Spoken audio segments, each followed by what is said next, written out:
Attention, Dragon Ball est l'une des références dans le monde de l'anime, avec des arcs légendaires à l'épreuve du temps.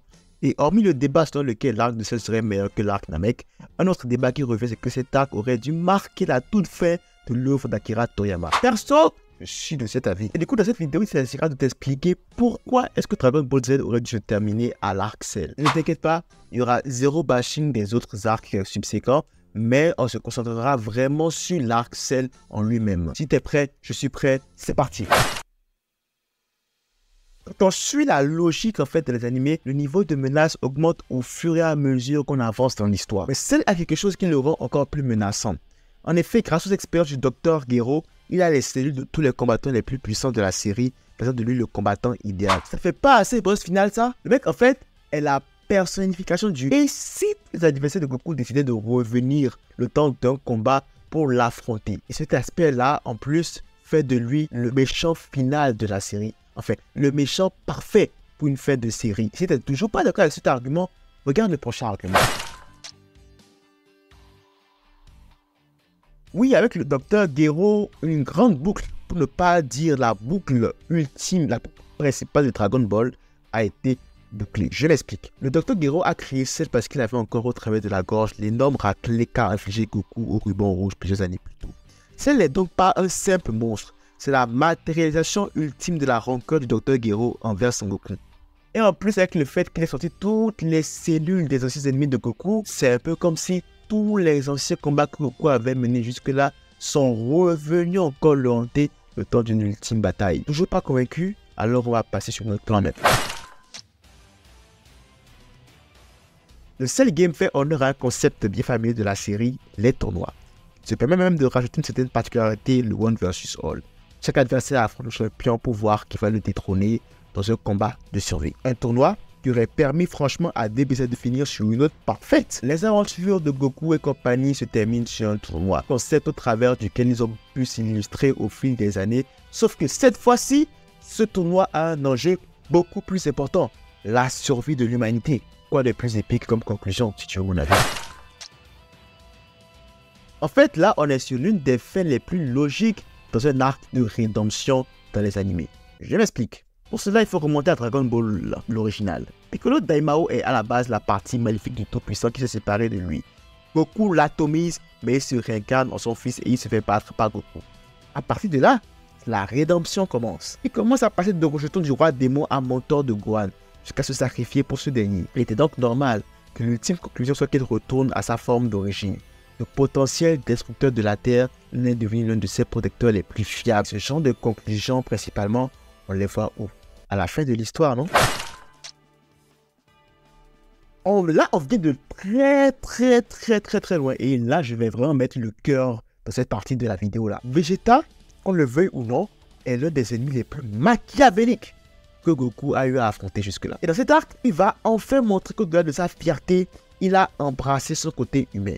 Ça commence avec son geste émotionnel à la mort de son fils, pour ensuite sortir l'une des meilleures passes de l'histoire des animés. Ça n'a l'air de rien, mais cette petite boule d'énergie que Vegeta a lancée, elle est pleine de sens en vrai. Par ce simple acte, Vegeta a non seulement accepté son impuissance et ravalé sa fierté, sa haine, mais il a aussi accepté sa connexion émotionnelle à la Terre qu'il voulait détruire autrefois. La Terre est désormais sa maison.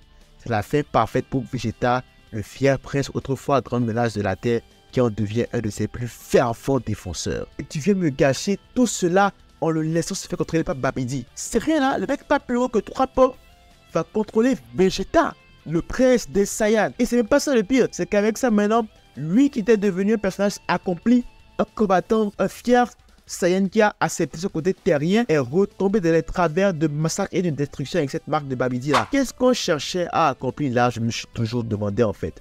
Parce que c'est comme si tu es à la ligne d'arrivée, tu décides de faire un retour en arrière de 1 km pour pouvoir reprendre la course. À quoi ça sert? Et je vous vois venir, oui, la scène de sacrifice de Vegeta, oui, elle était belle, bien sûr qu'elle était belle, bien sûr qu'elle était stylée. Mais est-ce que, admettons que on laisse l'arc bout vivre. Est-ce qu'on avait vraiment besoin de le faire passer par la case possession de Babidi avant de donner le sacrifice de Vegeta? Hein? Est-ce qu'on était vraiment obligé? Répondez-moi. Pour moi, tu avais quelque chose de magnifique à la fin de l'arc Cell pour Vegeta. Et c'est dommage en fait que les suites là soient venues un peu cacher le personnage. Je vais même pas commencer sur Dragon Ball GT avec Baby Vegeta ou Dragon Ball Super et tout. C'est de bons arcs, c'est de bonnes suites, hein. J'ai rien contre. Mais le mal qu'ils ont fait à Vegeta est intense. Franchement. Dès le début de la partie Z de l'arc Dragon Ball, on savait que Gohan était destiné à de très grandes choses. Et ces grandes choses-là sont arrivées dès l'arc Z. Des frissons. Gohan surpasse enfin son père et devient l'espoir de la Terre et le sauveur de celle-ci. Après de nombreuses épreuves où il aura morflé, ça y est, son heure est enfin arrivée. Et on va se dire la vérité, l'éveil du Gohan mystique là n'atteint même pas le petit orteil de la transformation en SS6-2. Alors c'est vrai qu'il avait l'air un peu badass, hein, mais rien, à aucun moment en fait, et en rien inégale le Super Saiyan 2. Que ce soit transformation, contexte et tout, rien. Et je pense que le pic de Son Gohan, qu'on le veuille ou non, le prime de Son Gohan, ça reste à l'arc 7. En plus, c'était parfait de voir Son Gohan sauver le monde et au final, devenir un héros qui combat des criminels normaux était la conclusion parfaite à l'histoire de ce jeune guerrier. Malheureusement, on est d'accord que la suite aura vraiment gaspillé le personnage. Tout le monde sera d'accord avec moi, ou presque, pour dire que la fin de l'arc Cell aurait dû être la dernière fois qu'on voit Goku dans Dragon Ball Z. Et que bien sûr, sa mort était le meilleur moyen de conclure la série. Avec Gohan qui est devenu plus fort que Goku, Vegeta et Piccolo qui ont eu leur rédemption, et va sans dire que la fin de l'arc Cell devait marquer la mort définitive de Goku. Pour de bon, le contexte en lui-même était plus que parfait. Suite au fait que Gohan succombe à la fierté Saiyan, Goku se trouve obligé de se sacrifier pour sauver son fils et la Terre.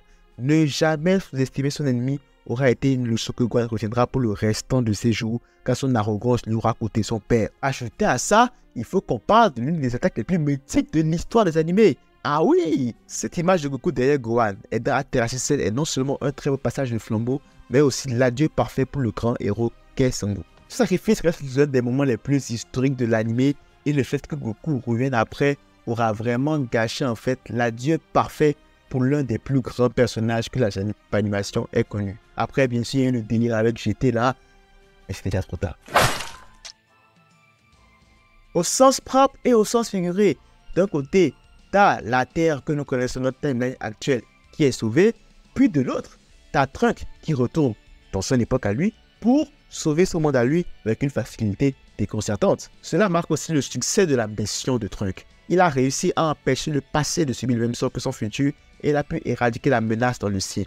Tout est bien qui finit bien. Ça me fait mal de le dire, mais les traits qui suivent, est-ce que c'est pas comme si Trunks aurait échoué, mettons? Alors, outre les raisons évoquées dans cette vidéo, il y a plein de rumeurs selon lesquelles l'arc de Cell était supposé être la fin de Dragon Ball Z.